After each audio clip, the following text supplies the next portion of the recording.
श्रीमद भागवत महापुराणम स्कंद 5 अध्याय 9 भरताचा ब्राह्मण कुळात जन्म। श्री शुकदेव म्हणतात, शम दम तप स्वाध्याय विदध्याय दान संतोष सहनशीलता विनय विद्या मत्सर न करणे आत्मज्ञान आणि आनंद अशा सर्व गुणांनी संपन्न असा अंगिरस गोत्राचा एक ब्राह्मण होता। त्याला ज्येष्ठ पत्नीपासून त्याच्यासारखे विद्याशील आचार रूप औदार्य इत्यादी गुणयुक्त 9 पुत्र झाले आणि कनिष्ठ पत्नीपासून 1 पुत्र आणि 1 कन्या असे जुळे झाले। या दोघीपैकी जो पुत्र होता तोच परम भागवत राजर्षी शिरोमणी भरत होता। मृग शरीराचा त्याग करून शेवटच्या जन्मामध्ये तो ब्राह्मण झाला होता असे सांगतात। भगवंताच्या कृपेने या जन्मामध्ये सुद्धा आपल्या पूर्वीच्या जन्मपरंपरेचे स्मरण राहिल्यामुळे स्वजन संगतीने आपला पुन्हा अधपात होईल या भीतीने त्याने नातलगांची संगत सोडली आणि ज्यांचे श्रवण स्मरण आणि गुण कीर्तन सर्व प्रकारची कर्मबंधने तोडून टाकली। ते श्री भगवंताचे चरण कमल युगात उदयात सतत धारण केले। दुसऱ्यांना मात्र तो स्वतःला वेडा मूर्ख अंधळा आणि बैरा असल्याप्रमाणे दाखवे।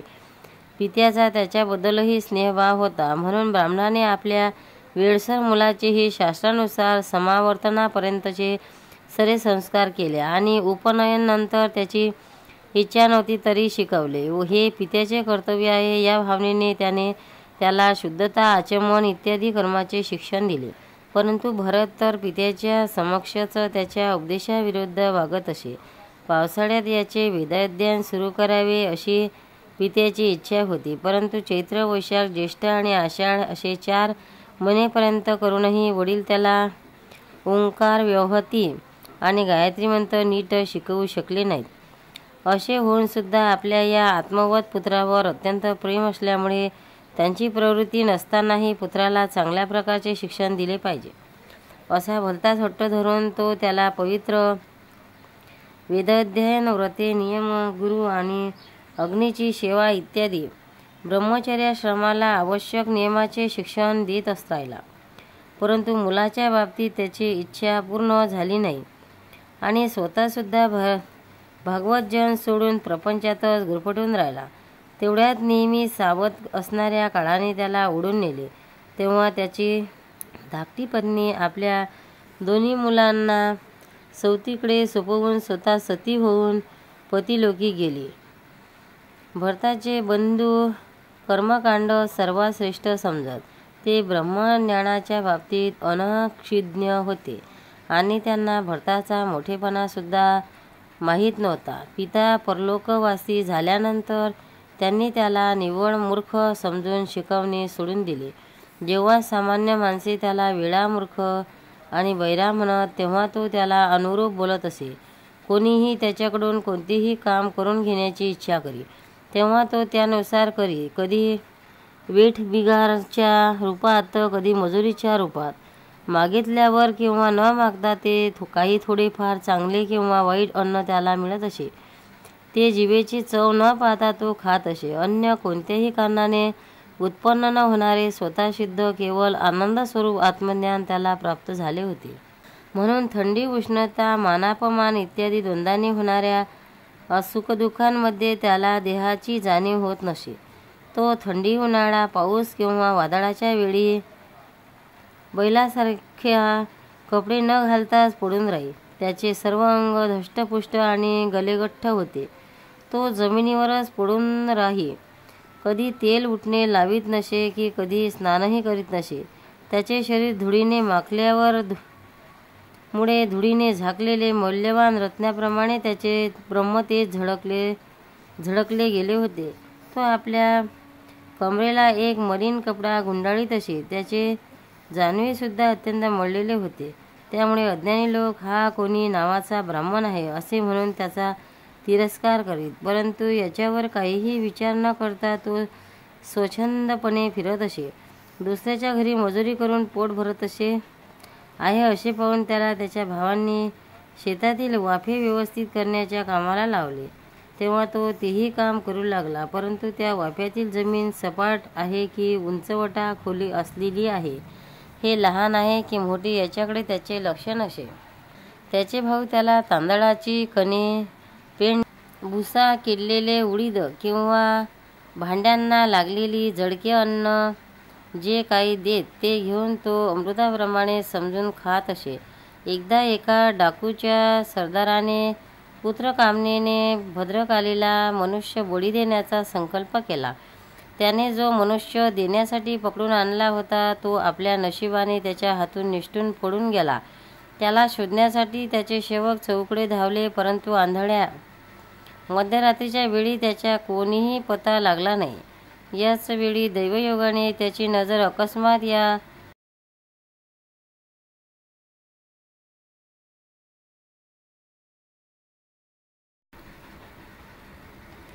अंगिरस गोत्राच्या ब्राह्मणकुमारावर पडली.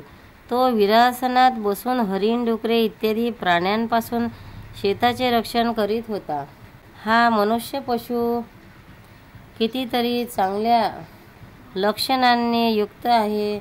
याच्यामुळे आमच्या धन्याचे कार्य निश्चित सिद्धीला जाईल, असा विचार करून त्याचे मुख आनंदाने उल्हासित झाले आणि ते त्याला दोरीने बांधून चंडिकेच्या मंदिरात आले.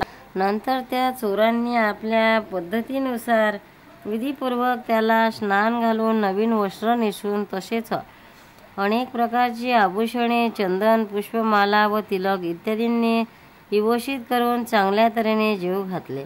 नंतर धूप, दीप, माळा, लाह्या, पत्री, अंकुर, फळे इत्यादी उपहार सामुग्रीसहित बलिदानाच्या पद्धतीनुसार गाणे, स्तुती, मृदंग व ढोल वाजवणे इत्यादी करीत त्या पुरुष पशुला त्यांनी भद्रकालीच्या समोर बसवले. त्यानंतर दस्यू राजाचा पुरोहित असलेल्या लुटारूने त्या नरपशूच्या रक्ताने देवीला तृप्त करण्यासाठी देवी मंत्राने अभिमंत्रित केलेले एक तीक्ष्ण तलवार घेतली. स्वभावाने चोर रजोगुणी तमोगुणी तर होतात, शिवाय धनाच्या मदाने त्याचे चित्त आणखीच उन्मत्त झाले होते. हिंसेची त्याला स्वाभाविक आवड होते. यावेळी तर ते भगवंताच्या अंशस्वरूप ब्राह्मणकुलाचा तिरस्कार करून स्वच्छंदपणे कुमार्गाकडे चालले होते. हिंसेच्या बाबतीत ब्राह्मणवधाचा सर्वथैव निषेध केला आहे, तरीसुद्धा ते साक्षात ब्रह्मभावाला प्राप्त झालेल्या वैरहीन आणि सर्व प्राण्यांचा सुहृदय असलेला एक ब्राह्मर्षी कुमाराचा बळी देऊ इच्छित होते. हे भयंकर कुकर्म पाहून देवी भद्रकालीच्या मूर्तीत अत्यंत दुःख ब्रह्मतेजामुळे दाह होऊ लागला आणि ती एकदम मूर्ती फोडून प्रगट झाली.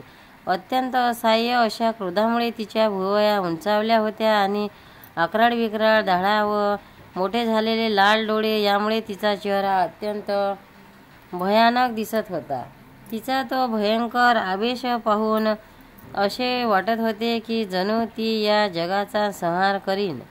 तिने क्रोधाने लाल होऊन भीषण हास्य केले आणि उसळी मारून त्याच अभिमंत्रित केलेल्या खड्ग्याने त्या सर्व पापी लोकांची मस्तके तिने उडवली आणि आपल्या गणासह त्याच्या गळ्यातून वाहणारे रक्तरूपी मध पिऊन अति पानाने धुंद होऊन उंच स्वराने गात नाचत त्याच्या मुंडक्याचे चेंडू बनवून ती खेळू लागली.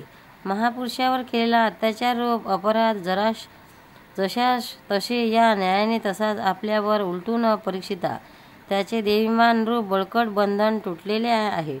जे सर्व प्राण्यांचे हृदय आणि आत्मा तसेच वैरहीन आहेत, साक्षात भगवंतच भद्रकाली इत्यादी भिन्न भिन्न रूपे धारण करून आपल्या कधी न चुकणाऱ्या कालचक्र रूप श्रेष्ठ चक्राने त्याचे रक्षण करतात आणि त्यांनी भगवंताच्या निर्भय चरणकमलांचा आश्रय घेतात आहे. त्या भगवद्भक्त परमहंसावर आपले डोके उडविणे जाण्याची वेळ आली तरी ते कोणत्याही प्रकारे व्याकुळ होत नाहीत, यात काही मोठे आश्चर्य नाही.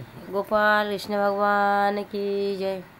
भक्तांनो, व्हिडिओ आवडल्यास व्हिडिओला लाईक करा, शेअर करा, सबस्क्राईब करा. तसेच बाजूला असलेल्या बेलवर क्लिक करा, म्हणजे याच्यापुढील सर्व व्हिडिओ तुम्हाला सर्वात आधी मिळत जातील. जय श्री कृष्ण.